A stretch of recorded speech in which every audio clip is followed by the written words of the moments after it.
ꯌꯥꯝ ꯀꯃꯥꯏ ꯇꯧꯅꯔꯤꯒꯦ ꯃꯌꯥꯝ ꯁꯤꯒꯗꯤ ꯌꯥꯝ ꯁꯥꯔꯦ ꯗꯤꯜꯂꯤꯗ ꯑꯗꯨ ꯃꯌꯥꯝ ꯑꯩꯒꯤ ꯚꯤꯗꯤꯑꯣ ꯌꯦꯡꯕꯤꯔꯤꯕ ꯏꯆꯤꯟ ꯏꯅꯥꯎ ꯄꯨꯝꯅꯃꯛꯁꯨ ꯖꯒꯥ ꯄꯨꯝꯅꯃꯛꯇ ꯁꯥꯔꯝꯒꯅꯤ ꯅꯤꯡꯉꯤꯀꯣ ꯑꯃꯨꯛ ꯃꯝꯃꯤ ꯑꯃꯨꯛ ꯀꯩꯅꯣ ꯇꯧꯔꯤ ꯂꯥꯏꯠꯁꯤꯁꯨ ꯅꯨꯄꯤꯗꯇ ꯑꯂꯥꯟꯕ ꯅꯨꯄꯤꯅ ꯇꯧꯔꯤꯕ ꯄꯨꯝꯅꯃꯛ ꯑꯂꯥꯟꯕ ꯅꯨꯄꯤꯅ ꯈꯣꯡꯊꯥꯡ ꯑꯃ ꯁꯣꯏꯈꯤꯕꯗ ꯄꯨꯝꯅꯃꯛꯁꯦ ꯅꯨꯄꯤꯗꯇ ꯌꯦꯡꯁꯟꯕ ꯃꯌꯥꯝꯕꯨ ꯔꯦꯈꯥꯅ ꯏꯀꯣꯛꯅꯣꯅ ꯈꯣꯔꯝꯖꯔꯤ ngasi aina video semjarapase mayamna lana lobiganu ai amada pana video se semba matte ai se jamna ai nupi akoi nupi oiba khoi se punamakta ai khongthang ama soigibada punamak se nupi sigi mathakta taba ade ujikan gi anauba nupi macha nipa macha singna anau nauna ai jumba longi khongtharakpa sigi matangda chu mayam dum aina khara khangjaba mayam da dum share tawrakke akoi nupi aise aidi jum mama da poga kwa jumdugi mama mapa machin manau se aidi lobna mathadoga ikhang khangdaba jumam da chalaga jumdugi leiriba nipadugi mama mapa machin manau sagai punamak se ai masagi mayumne aina khallaga nupi oibasina leiri meba dum ai dum nungai raktaba ne aidi dum ai u kaino ni ko aidi nupi uji mauna aidi macha thamamaga aidi amada mayum panba asi singse kaino tawuraga jamna nungai tabane haidi karigi palino haibatu haidi nupi aise jeng khoi nupi khoi ai isamak su nupi ni ko nupi aise jeng jummam da poga mama mapana jamna luna chana nungsina machin manaw tawna leimina ramba hai nupi duna ai mayum pala matung da jeng jum ikhang khang da ba haidi nipadugi mama mapa machin manaw sagai punamak se haidi maigi mayumgi mini aina khallaga leiri meba koi nupi koi se asigai siga nupi kaya se uji mauna aidi macha aidi engang dudi kaisum khangdabani angang do thamamaga atopada mayum panba haibe se mayam jamna nungai taba wari neba jamna nungai ta angang dunia ba nungai ti se ai pangi ba nupi dugi su matte lehori bani padu kisu kaisu aidi kaino matte ba lehori angang do adunia ba jamna nungai ti se asine aina hainingi ba se aidi nupi gi ta sumaran oiram moy aina ningi ko ai nupi ai se jeng ko su jeng ne ai jum da thado maga aidi lai jum du ga ko sin jamna nungai na kaino tawna laini aina lai me ba pun mag nupi da ani sui haina ahan sing na haina bane ba nupi kwak amga nupi chairo emga haidi nupi na pharadi jumdo hai laisang tawna thammi haina bane ba ko hindi da ka haina ta ne adumaina aidi thamne nupi phattadi jumdo kangun jai haina bane ko nupi ani se adu nupi ai akoi ujikan gi aisu natana aigi chan pisu megi mayum chathi da megi machan pi da aigi imagoina lagte meba asi khanara di aidi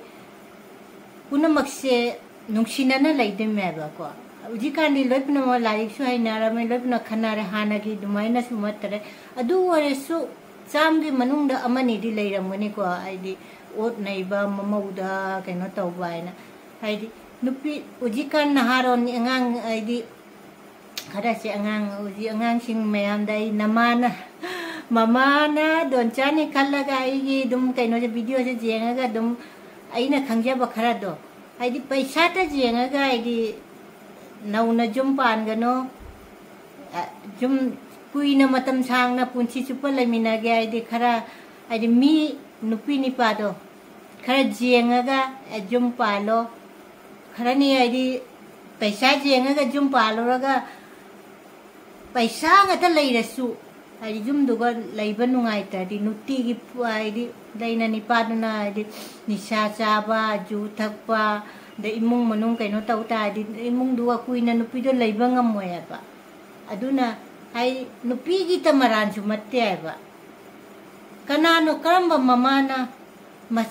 ꯃꯆꯥꯗꯣ ꯊꯥꯗꯣꯛꯑꯒ ꯃꯥꯅ ꯑꯇꯣꯞꯄꯗ ꯌꯨꯝ ꯄꯥꯅꯤꯡꯒꯦ ꯑꯗꯨꯛ ꯌꯥꯝ ꯅꯨꯡꯁꯤꯗꯕ ꯃꯁꯥꯒꯤ ꯏꯅꯤ ꯊꯥ 10 ꯄꯨꯔꯒ ꯄꯣꯛꯄ ꯃꯆꯥꯗꯣ ꯊꯧꯟꯖꯤ ꯑꯃꯒ ꯌꯨꯝ ꯄꯥꯟ ꯉꯝꯒꯗ ꯑꯩꯈꯣꯏꯗ ꯑꯗꯨꯝ ꯈꯜꯂꯁꯤ ꯌꯦꯡꯉꯣ ꯑꯩꯈꯣꯏ ꯏꯆꯥꯁꯤꯡꯁꯦ ꯆꯥꯎꯔꯦ ꯍꯧꯖꯤꯛ ꯑꯩꯒꯤ ꯏꯆꯥꯁꯦ ꯆꯥꯎꯔꯦ ꯍꯧꯖꯤꯛ ꯑꯩ ꯈꯇꯪ ꯊꯦꯡꯉꯛꯄꯗ ꯐꯣꯟ ꯇꯧꯅ ꯍꯪꯉꯦ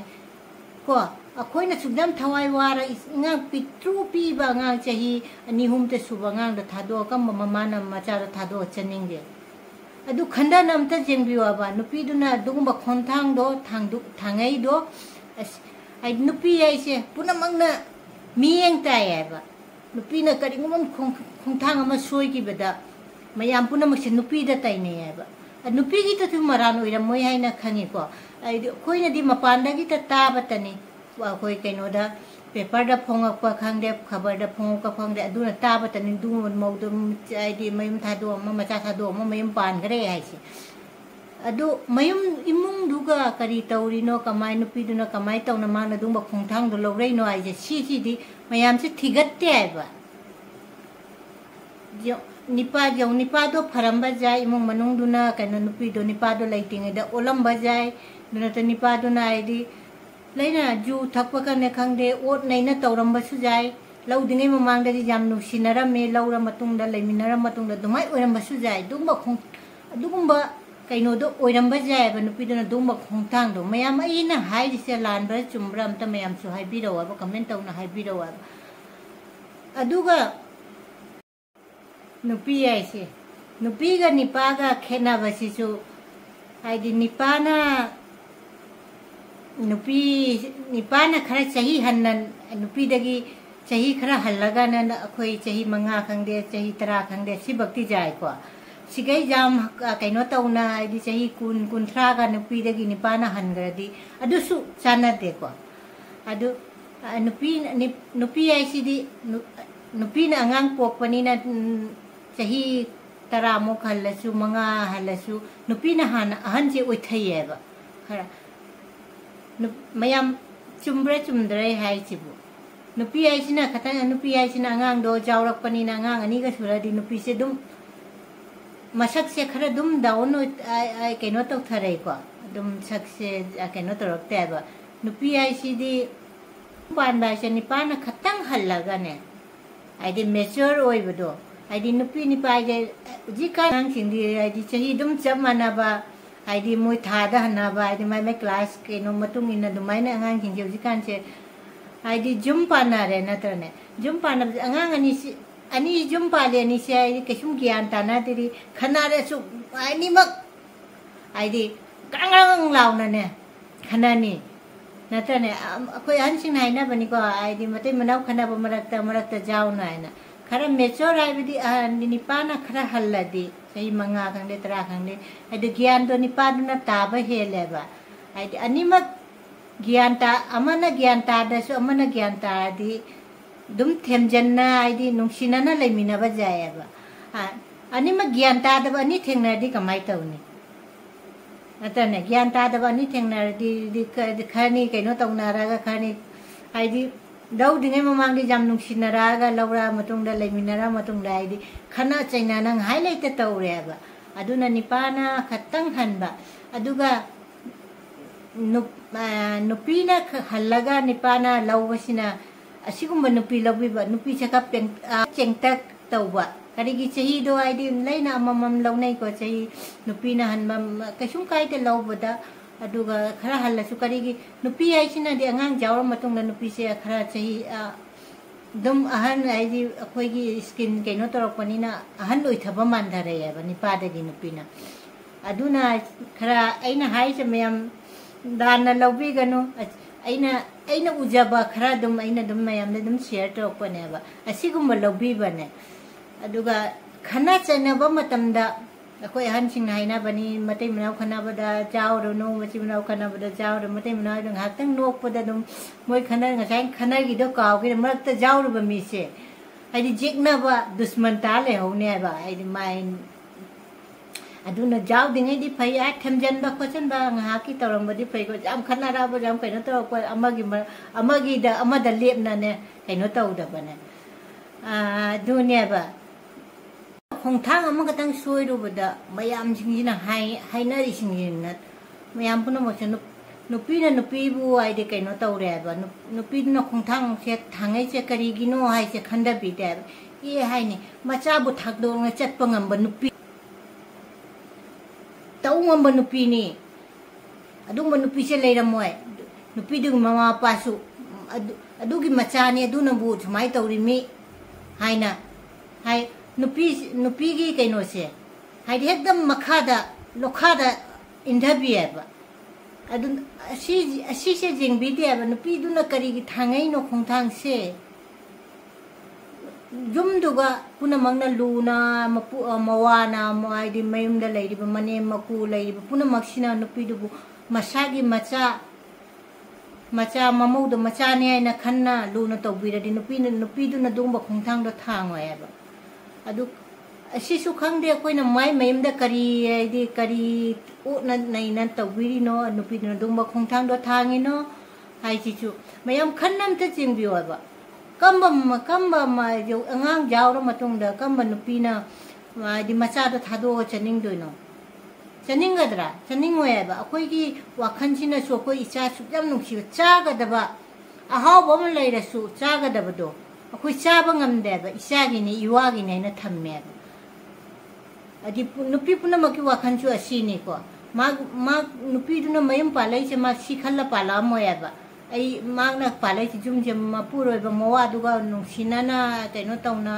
आइदि मचा मचु जोगना आइदि पुंछि सुप्पा लैनि आइना लाइमेबा अदुगा पुंछि सुप्पा लैतङै मागना मचा थादो अमा मचा चही अनि हुमदो मचादो थादो अमा सुमाइ मौसिंगना मयम पानारिसे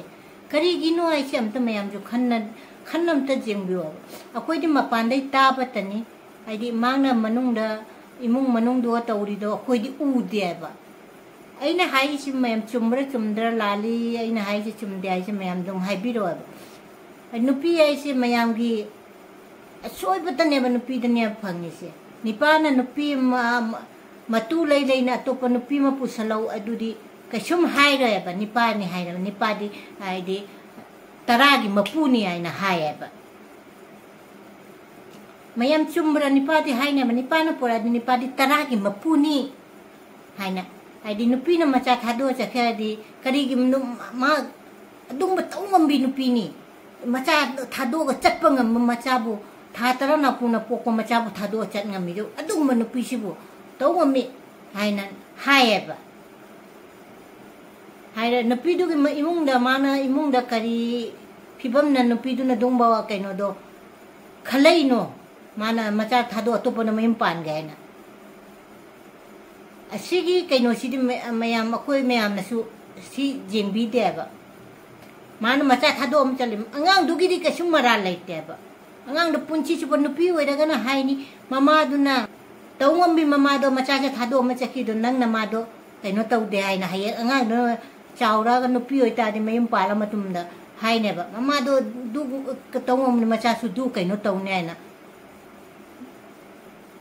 अदुनि नुपी अखोइ पुनमक्सि नुपीनी अखोइना खतंग खंदाबिबा